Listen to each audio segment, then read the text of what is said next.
Welcome everyone to the show. Today we're diving into a rather daunting but incredibly important topic, superintelligence. That's right. We'll be looking at Nick Bostrom's book, Superintelligence, paths, dangers, strategies, and trying to distill some of the key ideas.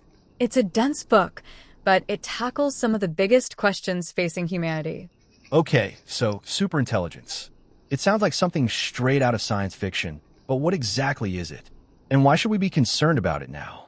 Well, Bostrom defines superintelligence as any intellect that greatly exceeds the cognitive performance of humans in virtually all domains of interest. We're talking about minds that surpass us not just in one specific area, like playing chess, but across the board in creativity, problem-solving, and general wisdom. So an AI that's not just smarter, but fundamentally more capable than we are in every way that matters. Precisely. And the concern is that if we create something that intelligent, we need to understand the potential consequences and how to ensure that it aligns with our values. Bostrom argues this is possibly the most important and most daunting challenge humanity has ever faced. Big statement, but it's hard to argue with the potential impact. The book explores various paths to superintelligence, including things like artificial intelligence, whole brain emulation, biological enhancements, and even how networks of humans and machines could evolve. Let's start with AI. I think most people have some familiarity with the concept, but the book goes beyond just the basic idea.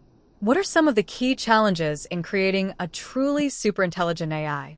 One of the biggest hurdles, he says, is simply figuring out the right architecture.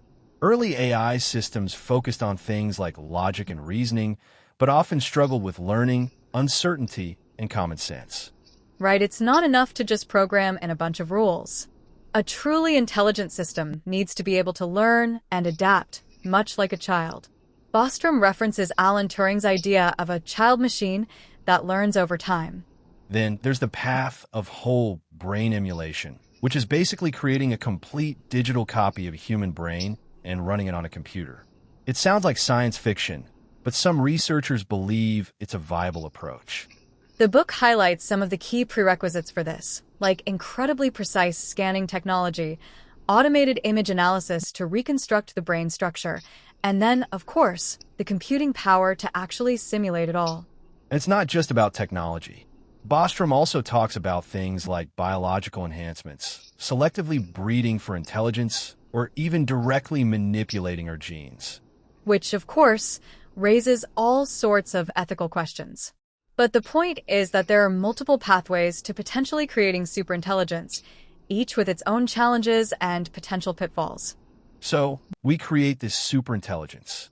What happens next? The book discusses the idea of an intelligence explosion, where a system rapidly improves itself, leading to runaway growth. Yeah, this is where things get really interesting and a bit scary. Bostrom draws on a few key concepts. Like he talks about recalcitrance and how hard it is for a system to improve itself. The easier it is, the faster the explosion. But it's not just about how easily it improves. It's also about optimization power or how much effort is being put into that improvement. And of course, he covers things like what kind of hardware you would need to do all of that. Right. All of which leads to some terrifying discussions about the possibility that superintelligence could become a threat and not be good for humanity. Absolutely, and that is the big question in the book. Is the default outcome doom? What can we do to design an AI in a way that makes it less likely to do what we would not want, and more likely to adhere to things that we hold as moral? In the text, this is what he calls the control problem, which breaks down into capability and motivation selection, like controlling what it can do and shaping what it wants to do. So, you could limit its capabilities like putting it in a box where it can't interact with the outside world. Or you could try to give it incentives to behave in a certain way. But Bostrom points out that even these seemingly simple approaches have hidden complexities.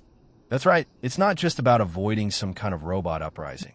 It's about ensuring that these incredibly powerful systems are aligned with our values and serve the interests of humanity. So, what does all this mean for us today? What actions should we be taking now to navigate this potential future? The book argues for things like increased strategic analysis and capacity building.